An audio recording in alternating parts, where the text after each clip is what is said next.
돌보지 아니하시나이까 라는 제목으로 잠깐 말씀을 나누겠습니다.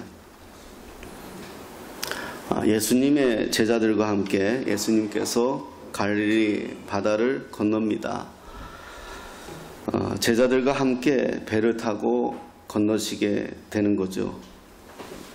성경은 예수님이 고물에서 주무셨다 이렇게 표현합니다. 고물이라는 말은 배의 뒤쪽을 의미하죠. 그런데 갑자기 풍랑이 일었다. 그러니까 이 풍랑은 갈릴리 호수에서 한 번씩 일어나는 풍랑인데 갈릴리 호수 북쪽에 헐몬산이라고 있습니다. 이 헐몬산에서 불어오는 차가운 바람이 갈릴리 호수가 따뜻하잖아요. 따뜻한 수면의 그 공기하고 부딪히면서 그 수증기가 일어나면서 생기는 그 소용돌이, 그 풍랑인데 어떨 때는 2m가 넘는 그런 폭풍이 된다고 합니다. 그래서 갈릴리 어부들에게는 굉장한 위협이 되는 풍랑이라고 합니다. 자, 이때 예수님이 주무시고 계셨다. 그런 생각이 듭니다. 과연 예수님이 주무시고 계셨을까? 이런 생각을 해봅니다. 풍랑이 일어났는데도 37절을 보면 뭐라고 표현합니까? 물결이 배에 부딪히고 배에 물이 들어와 가득하게 되었음에도 예수님이 주무시고 계셨을까 하는 생각이 들게 되는 거죠. 물론 예수님은 그러실 수 있는 분이십니다. 하지만 또 다른 의미에서 이런 생각도 합리적으로 한번 해보는 거죠. 제자들이 어떤 반응을 하는가 좀 살피지 않았을까 하는 그런 생각을 해봅니다. 제자들은 겁에 질려 있었고 두려웠고 무서웠습니다. 지금도 갈릴리 호수에 가보면 그 당시에 배를 그대로 재현해 놓은 게 있어요. 그래서 그 배를 타고 지금도 예배를 드리고 뭐 그런 퍼포먼스를 합니다. 그렇게 크지 않아요. 그러니까 좀 두려울 것 같아요. 그 제자들이 겁이 나고 두려워서 금방은 생각은 안 났겠지만은 예수님 생각이 났겠지요. 그래서 예수님을 깨웁니다. 예수님이 그때 뭐라고 하십니까? 40절에 어찌하여 이렇게 무서워하느냐? 그리고 너희가 어찌 믿음이 없느냐? 이렇게 말씀하십니다. 그러니까 두렵고 무서워서 예수님을 깨웠는데 예수님의 대답은 무서워하느냐? 어찌 믿음이 없느냐? 이렇게 대답을 하고 계신다는 거죠. 그래서 한마디로 두려움을 경계하라는 말씀이고 믿음에 대해서 이야기한다는 거죠. 사실 지금 제자들의 상태는 공황 상태입니다. 저도 이 분위기를 조금은 압니다. 다는 모르겠지만 저도 엘리베이터에 한번 갇혀본 적이 있거든요. 그 엘리베이터에 갇혀봤는데 굉장히 두렵더라고요. 그러니까 엘리베이터가 가만히 있으면 괜찮아요. 뭐 그럴 수 있을 것 같아요. 그런데 엘리베이터가 밖에 굉장히 떠는 거예요. 한 7, 8층 높이에서 떨어요. 막 떨어요. 이렇게. 아내하고 갇혀봤어요. 그 공포는요. 제가 표현을, 아내가 옆에 있으니까 제가 표현을 안 했지 굉장히 두려워요. 이게 엘리베이터 가만히 있으면 괜찮아요. 그러면 뭐 구조해주러 오겠지. 그래서 계속 구조 버튼을 누르고 대화를 나누는데 현대백화점이었는데 그냥 기다려 달라고만 이야기하는 거예요. 그래서 제가 119에 눌러가지고 119에서 와서 구조했어요. 왜냐하면 백화점에서는 외부에 알려지면 안 되니까 자기네들이 자체적으로 하려고 자꾸 하다 보니까 시간이 지체가 되더라고요. 10분, 20분이 지나는 그 시간이 엄청 길잖아요. 그러니까 제 앞에 한 8명 정도가 탔는데 한 분은 권사님 같더라고요. 그렇게 막 이렇게 기도하시더라고요. 울면서. 예. 저도 그날이 토요일이었는데 아, 내일 주일 어떡하지? 아, 뭐 별 생각이 다 드는 거예요. 공포가 그래요. 두려움이 그래요. 이게 한번 패닉이잖아요. 한번 빠지면 이 무서운 상태가 되면 아무 생각이 안 나요. 그냥 거기에 함몰되는 거예요. 이게 인터넷 보니까 아마 여러분들도 보셨을 거예요. 중국 사람들 그런 거 참 좋아하는 것 같아요. 아주 높은 산에 유리로 이렇게 밑에 보이는 거 있잖아요. 청계 낭떠러지가 보이는 거. 거기 이렇게 한 사람이 난간을 잡고 이렇게 조심조심 가는데 장난한다고 뒤에서 한 사람이 탁 치니까 그냥 갑자기 공포감에 사로잡혀가지고 막 엉엉 울면서 바닥 기어가는 거 이렇게 한번 보신 적 있을 거예요. 그게 공포예요, 공포. 사람이 무서움에 확 들어가 버리면은 아무것도 안 보여요. 바로 그런 거거든요. 개인의 공포도 그렇지만 대중의 공포도 그래요. 이 나라도 그랬잖아요. IMF가 왔을 때 대중이 전부, 나라 전체가 공포였잖아요. 얼마 전에 우리가 또 코로나가 왔을 때 온 나라가 그랬잖아요. 제자들도 그랬을 거예요. 예수님의 제자들도. 그 순간에는 아무것도 보이지 않았을 거예요. 그저 죽을 수 있다. 그 생각에 사로잡혔을 것이에요. 그런데 주님이 의도를 한번 생각해 보자는 겁니다. 이 바다를 제자들과 함께 건너자고 했습니다. 주님은 풍랑이 올 것도 알고 있었을 것입니다. 우리가 아는 예수님은 그러실 수 있는 분이잖아요. 아실 수 있는 분이잖아요. 그런 의미에서 주님이 주무셨다는 것은 주님의 의도가 있었다는 것을 우리가 알아야 합니다. 인생을 살면서 때로는 우리의 의도와 상관없이 우리 인생이 흘러갈 때가 있어요. 그럴 때 우리는 주님의 의도를 발견해야 된다는 거죠. 39절 말씀 한번 볼까요? 39절 시작. 예수께서 깨어 바람을 꾸짖으시며 바다더러 이르시되 잠잠하라 고요하라 하시니 바람이 그치고 아주 잔잔하여 지더라. 아멘. 이게 저는 오늘 말씀에서 이게 포인트 같아요. 예수께서 깨어 바람을 꾸짖었다. 그랬더니 언제 폭풍이 몰아쳤냐는 듯이 고요해졌다. 자, 이 사건이 있은 직후에 예수님이 말씀하는데 두 가지로 말씀하거든요. 너희가 어찌하여 무서워하느냐? 너희가 어찌 믿음이 없느냐? 두 가지로 얘기해요. 무서워하느냐? 믿음이 없느냐? 근데 생각해 보세요. 사실 제자들이 믿음이 없나요? 아니에요. 원래 제자들은 어떤 사람들이었죠? 어부였어요. 그런데 지금 누구를 따라다녀요? 예수님 따라다녀요. 그러면 어떤 사람들이에요? 자기의 삶을 포기한 사람들이에요. 자기의 생사를 포기한 사람들이에요. 다 포기하고 지금 누구 따라다녀요? 돈도 안 되는 예수님 따라다니는 사람들이에요. 배도 버려두고 가정도 버려두고 예수님 따라 나섰어요. 예수님에 대한 신뢰가 없었다면 불가능했을 거예요. 예수님에 대한 확신이 없었다면 불가능했을 거예요. 물론 38절을 보면 아직 예수님에 대한 분명한 메시아 사상은 없어요. 왜냐하면 예수님에 대한 호칭을 선생님이라고 하고 있어요. 그런 걸 보면 아직은 예수님에 대한 메시아 사상은 없어요. 하지만 분명한 것은 자기 기반을 놔두고 자기 가족을 놔두고 예수님을 따랐다는 것은 예수님에 대한 분명한 확신을 가지고 있다는 거예요. 그런데 그런 확신도 눈앞에 보이는 풍랑에 두려움에 그 삶의 현장에서 제자들은 흔들렸다는 거예요. 이게 우리의 연약함입니다. 하지만 이것은 불신앙은 아니에요.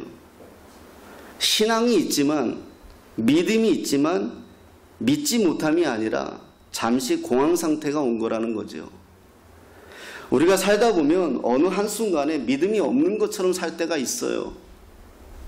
우리가 그럴 때가 많이 있잖아요. 살면서 여러 가지 이유로 크고 작은 문제를 만나면서 하나님께 우리가 기도를 하죠.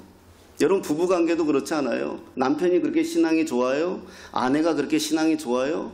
근데 부부싸움 한번 해보세요. 신앙이 그렇게 좋은 남편이 신앙이 전혀 없는 사람처럼 보이지 않나요? 보이지 않을 때가 있잖아요. 부모 자식 간에 다퉈요. 근데 부모가 그렇게 신앙이 좋은 부모가 그렇게 신앙이 없는 사람같이 보일 때가 있잖아요. 그런 거예요. 저는 그런 걸 뭐라고 표현하느냐? 신앙 속의 불신앙이라고 얘기해요. 신앙 속의 불신앙이에요. 다 그런 거예요, 우리가.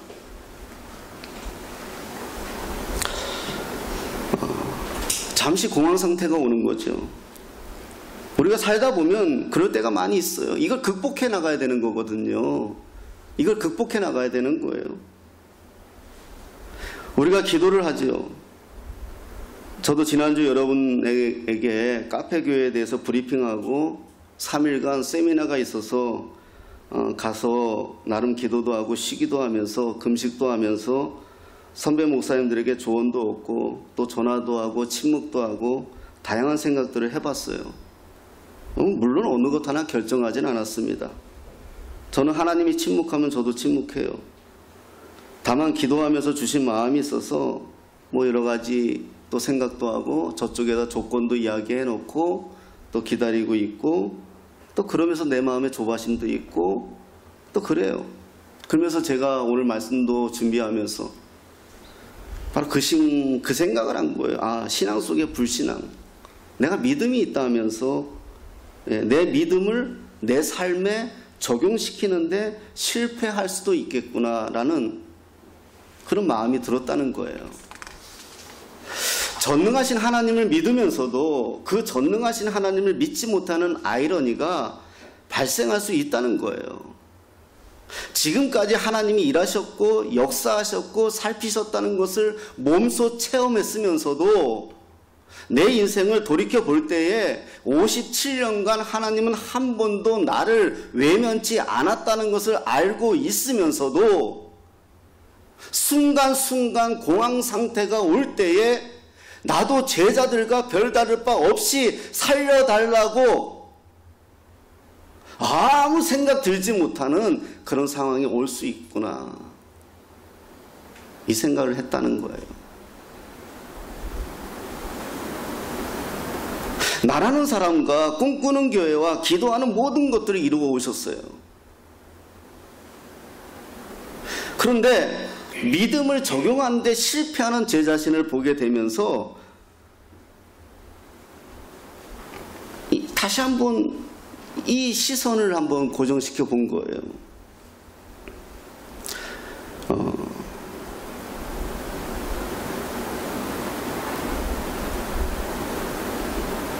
우리가 그래서 다시 3일 동안 있으면서 복음서에 좀 집중했어요.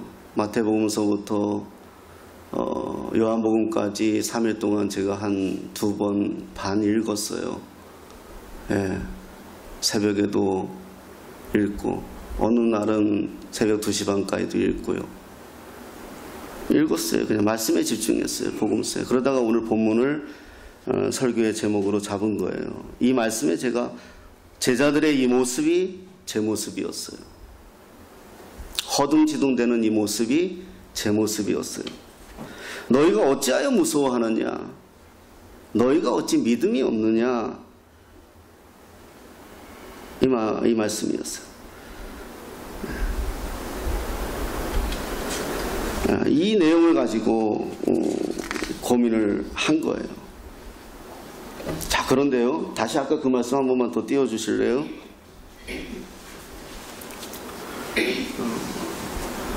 예수께서 깨어 바람을 꾸짖으시며 이 말씀에 좀 집중한 거예요. 이 말씀에. 이 바람을 꾸짖으며. 꾸짖다. 이 꾸짖다라는 말은 이 살아있는 자연이 살아있는 생명체도 아닌데 꾸짖다라는 표현을 썼단 말이에요. 그냥 잠잠하라 이건 이해가 돼요. 그잖아요. 바람아 멈추어라. 이러니까 옛날 또 노래 가사가 생각나는데, 이 노래 가사가 생각나면 저하고 연배가 비슷한 사람들인데, 바람아 멈추어라. 바람아 멈추어다오죠, 그거는. 예. 이 노래를 안다는 사람은 다 옛날에 놀았던 사람들이에요. 예. 시온이는 이 노래 몰라.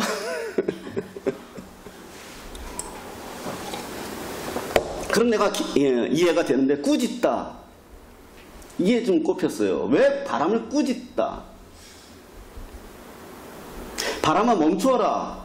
잠잠하라. 고요하라. 이거는 이해가 돼요. 근데 꾸짖다. 꾸짖다는 살아있는 생명체예요. 그래서 찾아봤어요. 성경을 복음서에서 계속 집중해서 찾아봤어요. 찾아봤더니 꾸짖다는 누구에게 썼던 말이냐? 귀신에게 썼던 말이에요. 마귀에게 썼던 말이에요. 사람에게 들러붙이는 귀신에게 떠나라고 예수님이 꾸짖을 때 썼던 말이에요. 귀신을 내쫓을 때 쓰시는 단어와 같은 말이에요. 그러니까 여기에서 바람을 꾸짖다 이 말은 뭐냐? 이 바람의 배우는 누구냐? 사단이에요. 그러니까 무슨 말이냐? 자연 질서에 의해서 풍랑이 일어날 수도 있어요. 모든 게 다 마귀가 배우라는 게 아니에요. 여러분, 태풍은 필요해요. 여러분, 우리가 태풍 때문에 피해를 입지만 태풍이 있어야 세상이 돌아가요. 이 물을 한번 뒤집어야 수온이 맞아요. 그래야지 우리가 물고기도 먹고 살아요. 아니면 수온이 계속 올라가면 큰일 나요. 자연 질서에 의해서 태풍은 자연스러운 거예요. 그러나 이 시간에 저 바람은, 저 배우는 사단이라는 거예요. 예수님이 계시니까. 주님의 일을 방해하기 위해서. 제자들은 이걸 모르는 거죠. 이 인생의 모든 고통이 사탄에 의해서 일어나는 건 아니에요. 우리의 실수도 있고요. 우리가 문제를 일으키기도 해요. 하지만 어떤 것은 사탄에 의해서 교묘하게 어떤 것에 끼어들어서 우리들을 주저앉히고 방해하는 것들이 있다는 거예요. 예수님은 그걸 보신 거죠. 그 예수님이 꾸짖는 거예요. 우리 인생에 우리를 주저앉히려고 인간관계에서, 직장에서, 가정에서 많아요. 그땐 꾸짖어야 돼요. 그건 타협할 게 아니에요. 예수님의 권세를 의지해서 꾸짖으라는 거예요. 41절 한번 보겠습니다. 41절 시작. 믿음은 바라는 41절 시작. 그들은 심히 두려워하여 서로 말하되 그가 누구의 바람과 바다도 순종하는가 하였더라. 우리가 신앙생활하면서 우리의 초점을 잃을 때가 많은데요. 복음서에서 얘기하고 싶은 거는 뭐냐 하면 예수님이 누구냐예요. 예수님이 누구냐. 자, 마가복음에서 마가는 이야기하고 싶은 게 뭐냐 하면은 이렇게 끌고 가면서 설명하고 싶은 게 예수님에 대한 이야기를 하고 싶은 거예요. 우리의 믿음에서 예수님이 빠지면 그건 아무것도 아니에요. 아무것도 아니에요.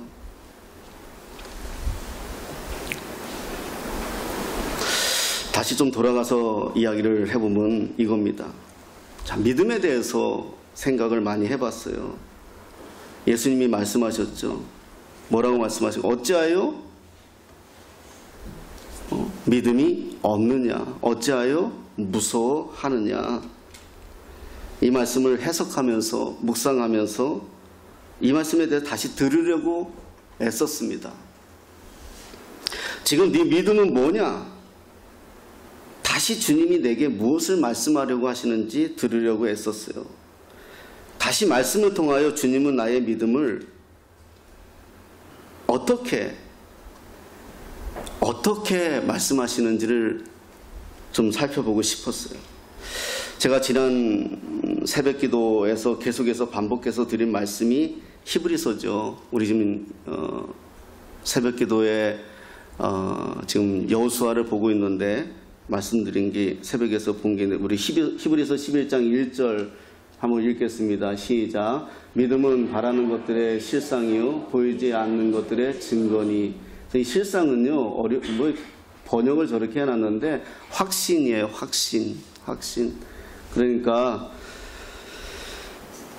3층짜리 건물을 보면서 나는 이 3층짜리 건물을 반드시 가질 거야. 그 믿음이라는 거죠. 예. 그러니까 나는 가졌어 라는 생각을 가지겠다는 거죠. 그리고 그 가지기 위해서 달려갈 길을 달려가겠다는 거죠. 물론 허무맹랑한 돈키호테와 같은 게 아닙니다. 돈키호테는 자기 신념이지만 우리는 하나님에 대한 믿음이죠. 전능하신 살아계신 하나님에 대한 믿음이에요. 그 믿음으로 달려가는 거거든요. 그렇다면 내가 믿는 예수님이 어떤 분인지 알아야 확신을 갖는다는 거죠. 내가 청년들 지도할 때 늘 했던 말이 예수를 믿어도 모르고 믿으면 미신이고요. 무조건 믿으면 맹신이에요. 그런 친구들이 많아요. 모르고 믿고 무조건 믿으면 문제가 오면 주저앉아요. 왜냐면 모르기 때문에. 무조건 믿기 때문에. 적어도 내가 믿는 분이 어떤 분인지를 확실히 알아야 내가 대처를 하죠. 그러니까 우리 한국 사람들의 약점이 뭐죠? 물건을 사면 절대 설명서를 안 읽어보는 은사가 있어요. 휴대폰도 물론 너무 아주 장황하게 설명을 해놔서 읽기가 까다로워요. 자동차 사고 누가 사용 설명서 읽어보는 사람 있나요? 그러니까 어때요? AS 센터. 그러다 보니까 한국인 AS 센터가 너무 잘 돼 있어요. 안 읽어보니까요. 한 번만 읽어보면 그 전화 안 해도 될 텐데 읽어보지 않고 그러잖아요. 마찬가지예요. 하나님이 지으신 인간에 대한 이야기는 성경에 다 기록되어 있거든요. 성경만 한 권 읽어도 인간이 어떻게 살아야 되는지 조금은 알 수 있어요. 왜? 하나님이 지으신 인간에 대한 이야기가 성경에 기록되어져 있으니까요. 근데 청년들이 성경을 안 읽는 은사가 있어요. 그러고 하나님에 대해서 몰라요. 막연한 추측을 가지고 하나님에 대해서 이야기하려고 하죠. 그러다 보니까 자기 삶에 어떤 문제가 와버리면은 그냥 무너지는 거예요. 그런 거 비슷해요. 무조건 다 그렇다는 건 아니에요. 그러기 위해서 알아야 된다는 거예요. 내용을 알고 거기에 대해서 내가 대처를 하고. 자, 오늘 내용처럼 이 바람은, 이 풍랑은 어디에서 왔는가? 자, 이것은 자연적인 문제인가? 아니면 사단의 괴계인가? 그러면 자연적인 문제인 것 같으면 자연적인 방법으로 내가 해결을 해야 될 것이고, 사단에게 온 것 같으면 그것은 내가 예수의 이름으로 이것을 대적하고 믿음으로 극복해야 될 문제이고, 그렇잖아요. 아스피린 하나로 해결할 수 있는 부분은 아스피린 하나로 해결하시고, 그렇지 않고 사단이 나를 계속적으로 나의 아픈 부분을 만지는 것은 내가 예수의 보혈로 그것을 극복해내야 되는 부분이고요. 그러면 이걸 어떻게 알 수 있느냐? 성경을 보면서 나의 문제를 계속해서 살펴보다 보면 알 수 있죠. 성경은 그것에 대해서 분명하게 이야기하고 있으니까요. 41절에 우리가 읽었지만 저희가 심히 두려워하여 서로 말하되 그가 누구이기에 바람과 바다도 순종하는가? 우리가 신앙에서 예수님이 누구이기에 여기에 초점을 가져야 돼요. 예수를 믿고 무엇이 우리에게 유익이 되느냐? 교회를 다녀도 교회가 나에게 무슨 유익이 되느냐? 무엇이 나에게 주어질 거냐? 이런 것은 신앙이 어렸을 때이지요. 신앙이 성숙하면 이제 예수님이 누구냐에 대한 관심을 갖게 되는 거고요. 예수님이 누구냐? 바람과 파도도 복종하는 저분은 누구냐? 하나님의 창조주라는 것을 알게 되는 거죠. 41절에 그들이 심히 두려워하고 두렵다고 하죠. 그런데 40절에 예수님이 보실 때 제자들은 무섭다고 했고요. 38절에 제자들은 자기들이 죽게 되었다고 표현을 합니다. 한마디로 무서웠다는 거지요. 그런데 41절에 이제 두렵다고 표현하는데 41절에 두렵다는 표현과 그 전에 무섭다는 표현은 달라요. 41절에 두렵다는 표현은 번역이 같은 두렵다는 표현이지만 경외예요. 경외. 우리가 쓰는 경외. 변화된 거예요. 제자들이. 전에는 목숨이 두려운 거였고 이제는 예수님을 어떤 분인지를 알게 되어서 그 두려움은 무서움이 아니라 예수님에 대한 경외심이 생긴 거예요.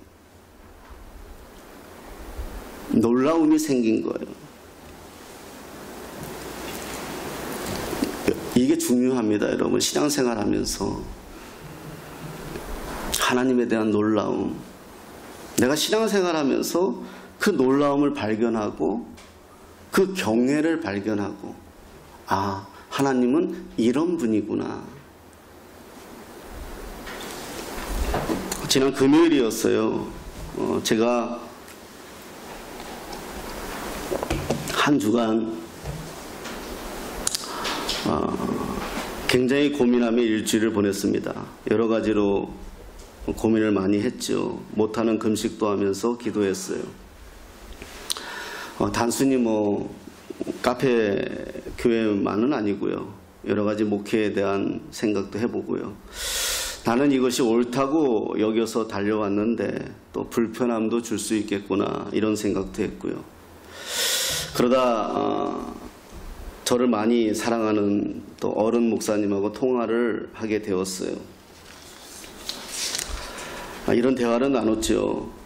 제가 상황을 좀 이야기하고 2년 4개월의 개척 이야기를 좀 나누고 또 갑자기 또 이런 제안이 들어왔다 이야기하면서 카페 교회에 대한 이야기를 좀 나누었어요. 목사님이 제 이야기를 한 30분 정도, 한 20분 정도 다 들으시고 이런 이야기를 저한테 해주시더라고요. 손목사, 그대로 제가 한번 옮겼습니다. 손목사 힘들지. 그런데 즐거워야 돼. 왜냐하면 예수님이 함께 하시니까. 손목사, 내가 손목사를 두고 기도하면 참 행복해져. 예수님이 손목사 참 사랑하는 거 알지? 내가 손목사를 사랑하는 이유도 이거야. 손목사가 그동안 사람들과 타협하지 않고 그래도 꿋꿋하게 목사답게 여기까지 온 거 알아. 어떤 결정을 내려도 손목사 마음을 아는 사람은 알아. 주님이 알 거야. 이런 내용을 말해줬어요. 근데 이 앞에 있는 단어, 이 세 단어가 있어요. 힘들지. 그런데 즐거워야 돼. 왜냐하면 예수님이 함께 하시잖아. 이 단어에 제가 굉장히 많이 은혜를 받았어요. 35절 말씀 한번 보겠습니다. 함께 읽어보겠습니다. 시작. 그날 저물 때 제자들에게 이르시되 우리가 저편으로 건너가자 하시니. 아멘. 우리 인생에 고난은 늘 있습니다. 풍랑도 늘 있고요. 하지만 고난이든 풍랑이든 다 그 안에 하나님의 뜻이 있어요. 예수님이 죽을 것 같이 두려워하는 제자들 그대로 놔두시는 이유가 있잖아요. 예수님을 깨우시게 한 거죠. 그 배에 예수님이 계시면 안전하다는 것을 알게 한 거죠. 우리 인생 모든 것에 하나님의 뜻이 있어요. 기억하십시오. 주님만 함께 하신다면 우린 승리할 수 있습니다. 풍랑도 우리에게 유익이 될 수 있어요. 왜냐하면 주님의 교회, 주님이 함께 하시고 주님이 인도하고 계시기 때문입니다. 주님이 주무시고 계시는 것 같지만 이미 살피시고 계시고 바라보고 계신다는 사실을 기억하시기 바랍니다. 이것이 교회에만 한정되는 이야기가 아니에요. 여러분의 가정에도 마찬가지입니다. 주님이 침묵하고 계신 것 같지만 아닙니다. 이 세상의 모든 풍랑은 반드시 뜻이 있어요. 함부로 결정하지 마십시오. 불안해하지도 마십시오. 그것으로 인해 두려워하지도 마십시오. 우리에게 믿음만 있다면 건너가자 하시는, 저편으로 넘어가자 하시는 주님의 음성이 들려올 것입니다. 그것이 나의 꿈이 될 것이고 그것이 우리의 비전이 될 것입니다.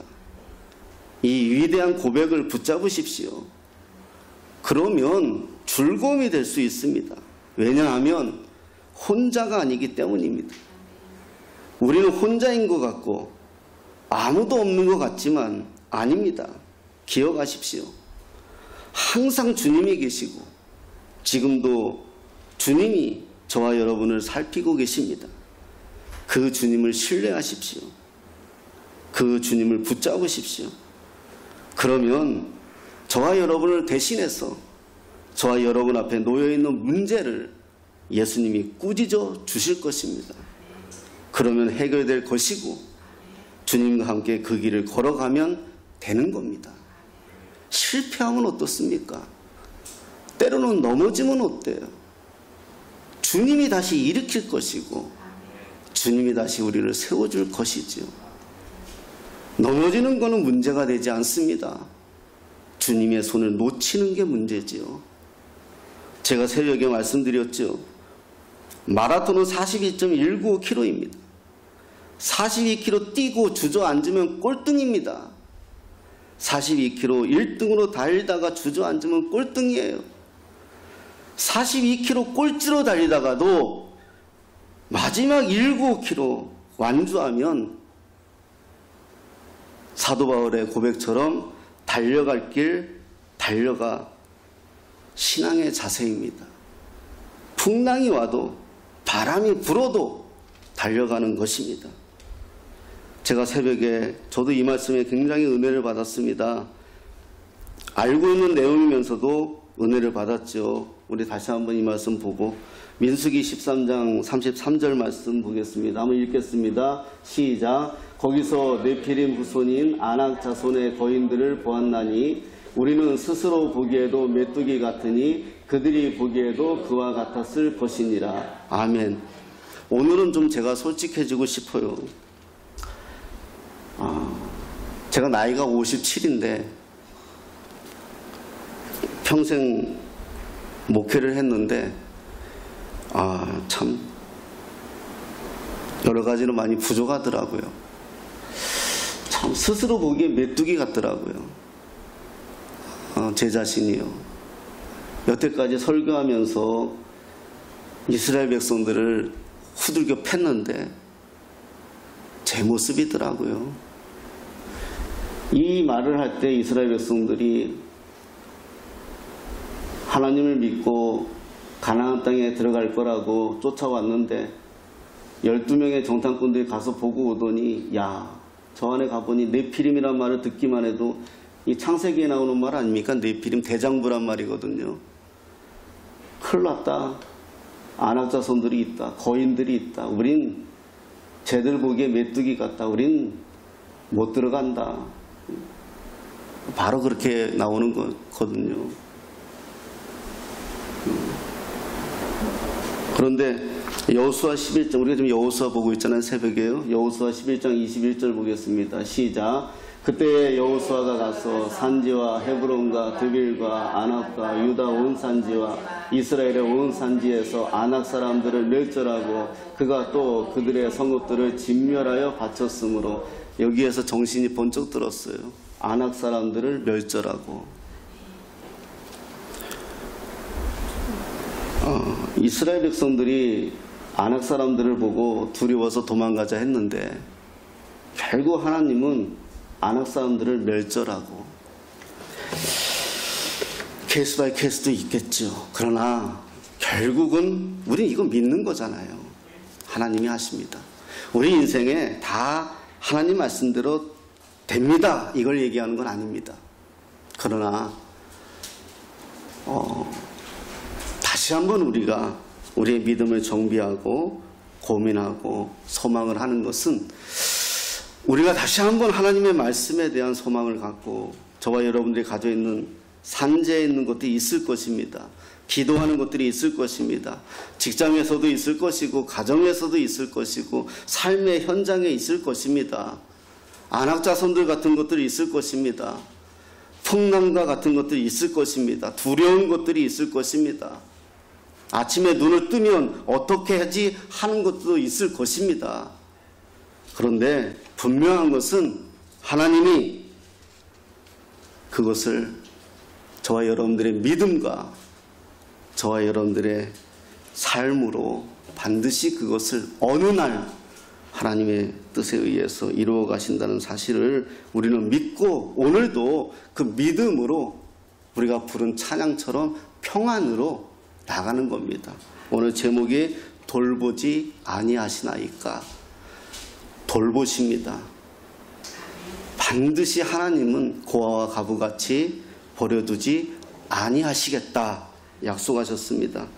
잠깐의 폭풍이 몰아쳐도 그것들이 우리의 생명을 어찌할 수 없습니다. 그 힘듦과 그 고난은 축복의 통로라는 사실을 믿으시고 끝까지 승리하시는 저와 여러분 되시기를 예수님의 이름으로 축복합니다.